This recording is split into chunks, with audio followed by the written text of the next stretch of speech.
ঠাকুরগাঁও সীমান্ত দিয়ে অবৈধ অনুপ্রবেশের দায়ে বিএসএফের এক সদস্যকে আটক করেছে বিজিবি। পীরগঞ্জ উপজেলার চান্দহর সীমান্ত থেকে সকাল 10টার দিকে উপল কুমার দাসকে আটক করা হয়। স্থানীয়রা জানান, সীমান্ত এলাকায় গরু নিয়ে যান কয়েকজন রাখাল। এ সময় সেখানে বিএসএফের ওই সদস্য বাংলাদেশ সীমান্তে ঢুকে পড়েন। এ সময় স্থানীয়রা তাকে আটক করে বিজিবির কাছে হস্তান্তর করে।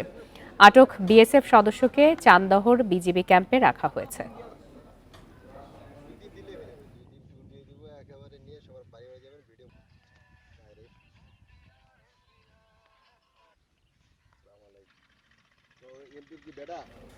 এ বিষয়ে সবশেষ তথ্য জানাতে ঠাকুরগাঁ থেকে যোগ দিয়েছেন সহকর্মী মোহাম্মদ শামসুজ্জোহা।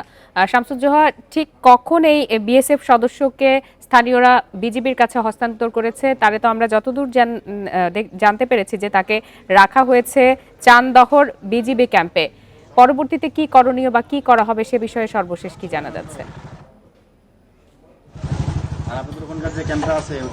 ঠাকুরগাঁওয়ের পীরগঞ্জ উপজেলার চান্দহর সীমান্তে আজ সকাল 10টা থেকে 10:30টার সময় স্থানীয়রা সীমান্ত এলাকায় গরু ছাগলকে ঘাস খাওয়ানোর জন্য নিয়ে যায়। এই সময় বিএস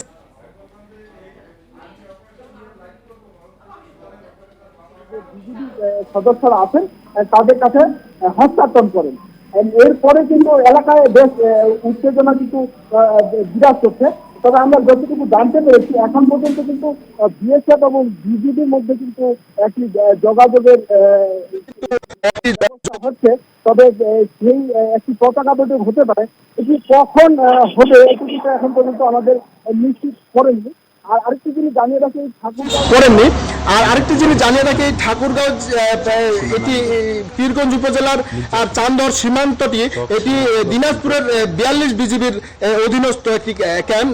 এই ঠাকুরগাঁয়ের মোট 4টি উপজেলায় সীমান্তবর্তী উপজেলা এবং এই 4 উপজেলার প্রায় 2 উপজেলার বেশ কয়েকটি সীমান্ত দিনাজপুরের 42 বিজিবির অধীনস্থ।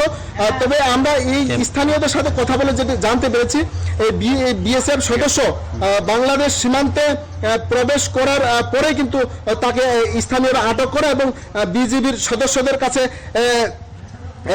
সমর্পণ করেন। সেই এবং সীমান্তর সেটি বিএসএফ সদস্য বলে আমরা কিন্তু জানতে পেরেছি। তবে বিএসএফ এই বিএসএফ এর সদস্য বিজিবির কাছে চান্দহর সীমান্তে আছেন এটি নিশ্চিত করেছেন এবং এটি কখন পতাকা বৈঠক হবে এবং এরপরে কি আনুষ্ঠানিকতা হবে এটি কিন্তু বিজিবি এখন পর্যন্ত আমাদের নিশ্চিত করেনি। আমরা কিন্তু সেটি জানার অপেক্ষায় রয়েছি। মোহাম্মদ শামসুজ্জোহা, আপনারা তথ্য সংগ্রহ করতে থাকুন। ধন্যবাদ আপনাকে।